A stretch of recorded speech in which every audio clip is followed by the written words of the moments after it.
నమస్తే, తాండవ న్యూస్కు స్వాగతం. ప్రపంచవ్యాప్తంగా క్రైస్తవులు అత్యంత పవిత్రంగా జరుపుకునే ఈస్టర్ పండుగను తుని పట్టణంలో భక్తి శ్రద్ధలతో నిర్వహించారు.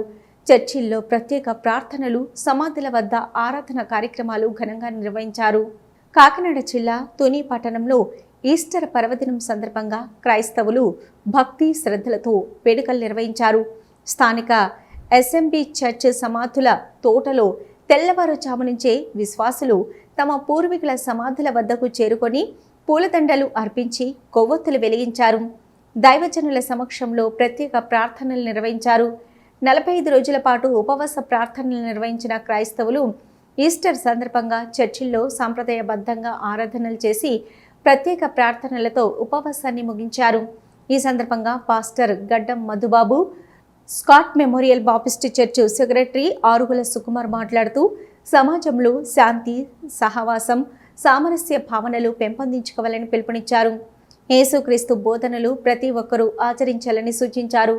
ఈ కార్యక్రమంలో దండ నీలావతి, ఆరుగుల నిర్మల జ్యోతి, వర్షాల యేసు, వెంకట్రావు, దల్లి శాంసన్, బేర వరప్రసాద్, రామారావు, మోసే తదితరులు పాల్గొన్నారు. స్కాట్ మెమోరియల్ బాప్టిస్ట్ సంఘ సభ్యులమైనటువంటి మేమందరము కూడా మీ అందరికీ కూడా యేసుక్రీస్తు నామములో మరి పునరుద్ధానపు శుభాకాంక్షలు తెలియజేస్తూ ఉన్నాం. ఈ యొక్క ఈస్టర్ పర్వదినాన మేమందరము కూడా ఈ సమాధుల దగ్గరికి వచ్చి మా ప్రియులను జ్ఞాపకం చేసుకొనొచ్చు పునరుద్ధాన యేసుక్రీస్తు వారిని ఎందుకు కృతజ్ఞతాస్తుతులు చెల్లిస్తూ ఆయన మహిమపరుస్తూ ఉన్నాము అంటే, యేసుక్రీస్తు ప్రభువు వారు సర్వమానవాళి యొక్క పాప ప్రాయశ్చిత్తార్థము నిమిత్తము ఈ లోకానికి వచ్చి సర్వమానవాళి యొక్క విమోచనార్థము నిమిత్తము తన ప్రాణాన్ని విమోచన ఖైదముగా చెల్లించి మరణాన్ని సమాధిని భరించి ఆయన సజీవుడుగా లేచున్నాడు. కనుక మృత్యుంజయుని యేసుక్రీస్తు ప్రభువు నందు ఎందరైతే విశ్వాసం ఉంచుతూ ఉన్నారో ఆయన వాగ్దానం చేసిన రీతిగా నేనే పునరుద్ధానమును జీవమునై ఉన్నాను, నా యందు విశ్వాసం ఉంచి వాడు చనిపోయినను బ్రతుకును, బ్రతికి నా యందు విశ్వాసం ఉంచి ప్రతి వాడు ఎన్నటికీ చనిపోడు. ఈ మాట నమ్ముచున్నామని యేసుక్రీస్తు ప్రభువు వారు వాగ్దానం చేస్తున్నారు. కనుక ఆయన యందు నిద్రించిన మా ప్రియులను సజీవముగా చూస్తామనేటువంటి విశ్వాస నిరీక్షణ కలిగిన వారమై మేము అందరము కూడా ఆ ప్రభు అయిన యేసుక్రీస్తు వారిని స్తుతిస్తూ మేము అందరం కూడా ఈ కార్యక్రమాన్ని పాలు పొందుతూ ఉన్నాం.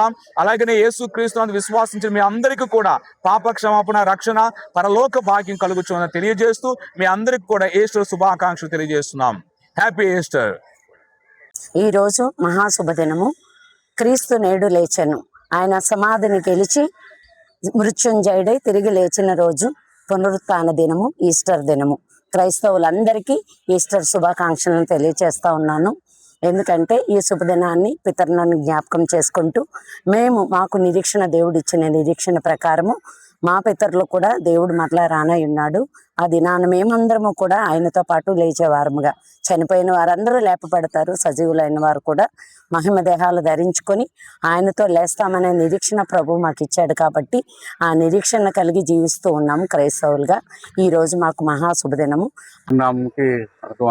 శుభాకాంక్షలు తెలుపుతున్నాం. మరి ఈరోజు మరి యేసు ప్రభు వారు 3వ దినం లేచిన రోజు ఆయన గొప్ప వెలుగు ఇవ్వడం అన్నది జరిగింది. మరి ఆయన మృత్యుంజయుడు, మరి ఆయన ఎంతో మందికి మార్గము, మరి ఆయన సత్యము, జీవమై ఉన్నాడు. ఆయన మార్గంలోకి వెళ్ళాలా, ఒక్కరిని నిండి వల్ల నీ పొరుగు వారిని ప్రేమించనేది మరి అందరం కూడా మనం పాటించాలా. అంతేకాదు మరి ఈ సమాధుల తోట ఇది బ్రిటిషర్స్ టైంలో ఇది. మరి ఆ టైంలో మరి స్కాట్ గారు వీళ్ళందరూ కలిపి ఇప్పుడు కొన్న స్థలం ఇది. దీంట్లో చాలా ఇంపార్టెంట్ సమాధులు ఉన్నాయి. ముఖ్యంగా జెస్సీ లాజరస్ గారు, ఆవిడ 1870లో పుట్టి మరి ఆవిడ 1930లో చనిపోవడం జరిగింది. ఆవిడ సమాధి కూడా ఇక్కడే ఉంటుంది, లాజరస్ గారు. అలాగే ఇప్పుడు కోవిడ్ ఏ విధంగా వచ్చిందో మరి ఆ టైంలో కలరా వచ్చి అనేక మంది పిల్లలు చనిపోయారు. వాళ్ళ బరియల్స్ కూడా ఇక్కడే ఉన్నాయి. Tandava news. For more updates, like, share and subscribe.